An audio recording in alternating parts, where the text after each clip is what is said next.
everybody, Cinema Sickness here with this week's weekly review, where we take a look at all the titles I watched throughout the week and I give you my quick thoughts on them. So let's take a look at everything I watched. So once again, I'm here in the old cinematic media library. As you see, now it's even more filled up with stuff. Stuff on the shelves, stuff on the floor, all kinds of good stuff in here. No more DVDs or anything like that. The only thing I still have are my CDs and my Laserdiscs on these shelves right here because, again, as I said, they're very heavy.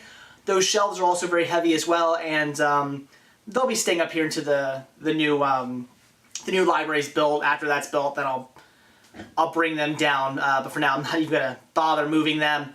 But yeah, very weird to be in this room. The only thing really here is still my the office entertainment area that I still have all together because no real reason to take that apart yet.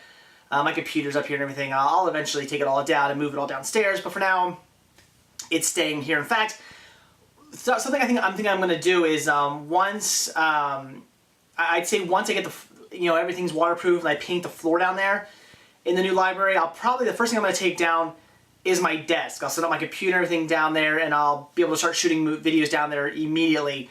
Even though there's going to be nothing down there, at least I'll be still kind of shooting in the new library, which will be nice. But for now, just gotta sticking it out up here for now. It's weird. I gotta say, it's really weird to come in this room. For the past year, it's been a library. Now it's like a little office storage area. Very strange. But anyway, down to what I actually watched this week, and that's another kind of weird thing. I only ended up watching 3 titles, which sounds kind of strange for me. I know usually I watch a movie, or at least one or two movies every single night. Well, the reason why I only watched 3 titles is because this week I felt like watching TV series. I was just really in the mood to watch some TV series. Really didn't feel like watching a movie. I don't know why, just every now and then I get in the mood to just watch some TV instead of movies. So that's why I only have 3 titles to talk to you about this week, so it will be a really quick review. So, I'd say all in all, I probably watched more than I normally do, because if you think about it, all the TV series I watch, that's hours and hours and hours worth of TV all within 1 week. So I'd say all in all, maybe I watched more than I normally do. But let's get down to 3 titles that I checked out. So the first title I watched this week was MythBusters Collection 8. I'm a big fan of MythBusters. Loved them ever since they first aired on TV. I've been watching them ever since, although there was once a time when I was home. Last time I remember the show being on the air was Wednesday night.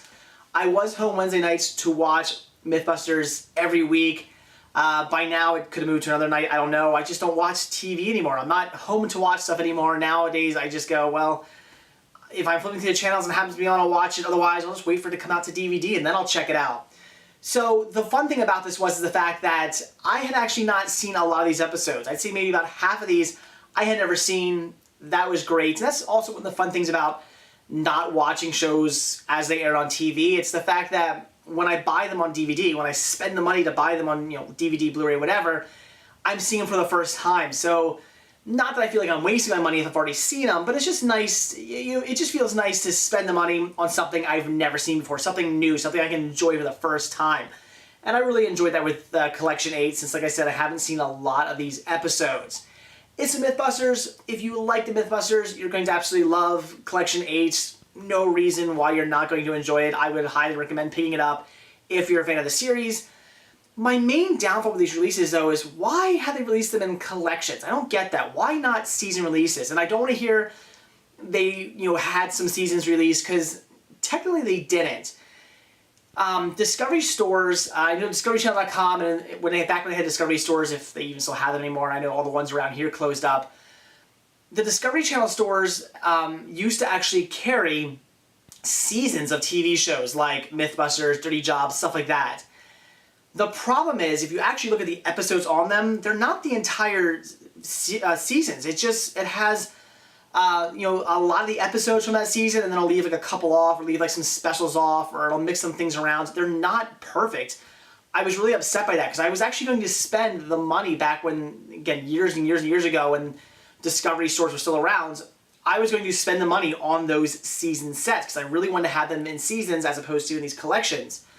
But once I saw what episodes were on them and I did some research, found out, well, it's not actually the complete seasons. It seemed like a waste of money. So technically, if you ask me, the seasons were never released. Just these collections and collections they were calling seasons that were a lot more expensive. So again, I really wish they would have released these season sets of these, a complete first season, second season, third season, and so on.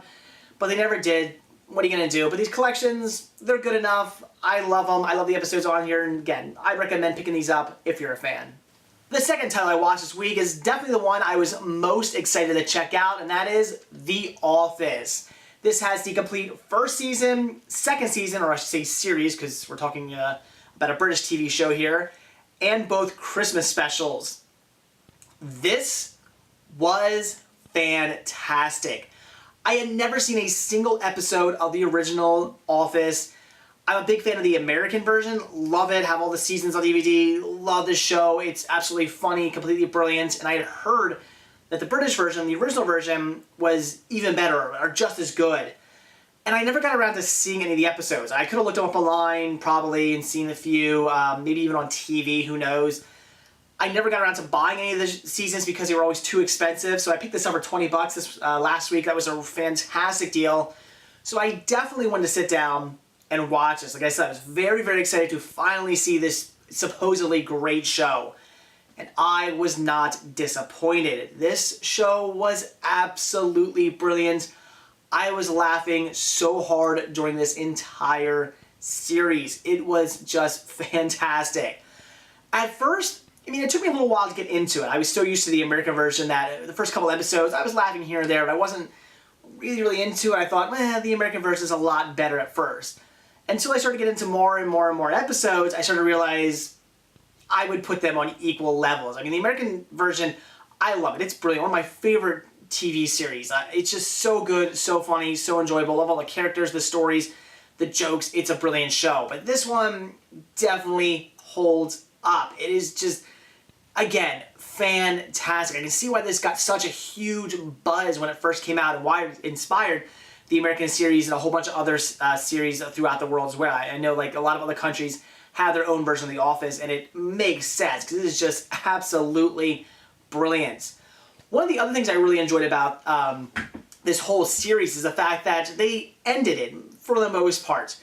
It only lasted 2 seasons and 2 Christmas episodes, and I like how at the end of the last season, they do sort of kind of wrap things up a bit. I mean, it is left somewhat open, and then we get our Christmas episodes, and they wrap things up even more. I love how, I mean, again, at the end of the second season, things are sort of wrapped up, but I love how in the first Christmas episode, they end that episode so depressing. I mean, our main character, Dave, if I was him, I would have shot myself. He just seems so depressed. His life just seems completely in the gutter. I mean, you watch the end of that episode, and it is such a downer. It had me completely depressed.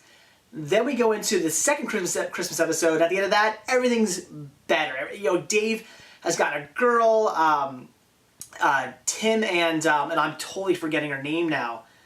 Man, I really should remember her name. I feel like an ass. Tim and Dawn. That's it. Tim and Dawn. You know, they get together. You watching them like kind of having a thing going on. Are they gonna get together? Are they not? And you think they're not, but then at the end they do. And I guess a little bit of spoiler alert there for you. But just fantastic. So I cannot recommend the original Office enough. If you haven't seen any of these episodes, pick them up. Unfortunately, they only each season, or again, series only lasted 6 episodes each, which is definitely a downfall. So if you count the Christmas episodes, you're only getting 14 episodes, which is, it is a bit of a downfall. It's like a normal, what's on here is about a normal American season, which again is definitely a shame. But regardless, it's certainly worth picking up, checking out. It's funny. You'll be cracking up laughing the entire time. The characters are fantastic. The jokes are fantastic. The story is great. I got so wrapped up in these characters as well. I wanted to see more. I wish they would put more episodes out. I want to see where these characters are now, where things have gone. I just really, really got into the show. So it's fantastic, and I'd highly recommend it. And even though I just spoiled a whole lot for you, I will also say, though, when I did this, I actually watched all the special features. I watched the first disc, all the episodes with all the special features, then the second disc, all the special features, and so on and so forth. I watched everything that these discs had to offer. The downfall with that is it kind of spoiled some stuff for me. In the special features, it talked about some of the storylines that I hadn't seen yet. So that I would recommend maybe waiting to the end to check the special features out. But then again, if you saw this review, I just spoiled a bunch for you. So sorry about that. But still, there are some more things they spoiled even more so than what I said. So I would, like I said, I would wait to watch the special features till the end. Don't watch everything in order like I did. But regardless, like I said, pick this up, check it out. The original Office, it's brilliant. And the last title I watched this week was Cheers, the complete 8th season. As you guys know, I've been working my way through the entire Cheers series, loving it thus far. Really have nothing bad to say about the entire series. It's just fantastic. Characters coming and going, but it doesn't matter because every character that comes in works. Every character that leaves, you don't really miss them because you get all these great new characters. It's just fantastic. Really had nothing bad to say about the series at all. The only negative thing I really had to say was the ending of season 7. I didn't like how it didn't end on a cliffhanger. All the episodes or seasons before that all ended on a cliffhanger, but season 7 didn't. It just ended on a regular episode. And that really bugged me. I didn't like that. I wish they would have ended on a cliffhanger like the rest of the seasons. Would have made more sense. Would have got you really pumped up to see what happens in season 8 here. But I wasn't all that pumped to see what happened. I just watched season 8 going, okay, let's watch some more episodes. I wasn't all like, oh, how does this get resolved? What's going to happen next? I wasn't as excited to go into this season as I was the other seasons because, again, season 7 did not end on a cliffhanger. Luckily, season 8 does end on a cliffhanger, and I really enjoy that. I'm very much looking forward to seeing what happens in season 9 now. All throughout the season, Rebecca is dating this rich playboy who ends up, at the end of the season, getting in some trouble with insider trading. He's going to go off to jail. He runs away, leaves her. She's all upset. Now it looks like she's going to hook up with Sam, and apparently they do, and her rich playboy boyfriend comes back to the bar, goes into her office, and apparently I guess they were banging in there, and he yells out her name, and then the season ends. And I love that. Now I'm like, oh, where's this going to go? Are they going to get a fight? Are they going to get back together? Or Rebecca and Sam, are they going to get together? What's going on? I also like the fact that in this season, at the end, Sam buys his bar back. He ends up giving the information up that this rich playboy, that he was doing inside trading, saves the company up a whole bunch of issues, and as thanks, the company who owns the bar basically sells it off to Sam for $1, or I think Sam actually ends up buying it for 85 cents. So he has the bar back, and I love that because one of my main, well, not a main problem, but something that was kind of bugging me is the fact that Sam didn't own his bar anymore. I think that happens after the end of the 4 seasons. Sam doesn't own his bar anymore, and it just bugs me. I really want to see, Cheers should be Sam's bar. It should be his baby, and now he's just working there. It just didn't feel right. So I love the fact that he bought his bar back. Again, another reason why I'm looking forward to going into season 9. I want to see things kind of back to normal with Sam running Cheers. And then I guess Rebecca's now going to be a waitress or something. I know she's still on the show. I'm not sure how exactly she fits in. I'm looking forward to seeing that. So again, I'm really pumped to see season 9. Very excited they ended the season the way they did, as opposed to season 7 that just kind of ended, again, on a regular episode and didn't get me excited to see season 8. But season 8 was fantastic. It was great. It's Cheers. If you enjoy Cheers, if you enjoy this series, season 8, it's great. You're going to love it. I'd recommend it. But again, if you're a fan, why would you not want to see this? I'm sure you probably own it and you've already checked it out. So Cheers. It's fantastic. I love it. See every episode. So there you go, guys. Pretty quick update this week because, like I said, only watched those 3 titles, but I was just in a TV mood. In fact, maybe even coming up this week, I'll watch some more TV. I don't know. Just I just like to change things up every now and then. Maybe put movies to the side a little bit and bring in some TV series since I have a lot of TV series that I really need to get around to watching. So maybe in the next couple weeks, I'll just watch more TV. Who knows? But that's it, guys. Thanks for watching, and stay tuned to see what I watch next week. See ya.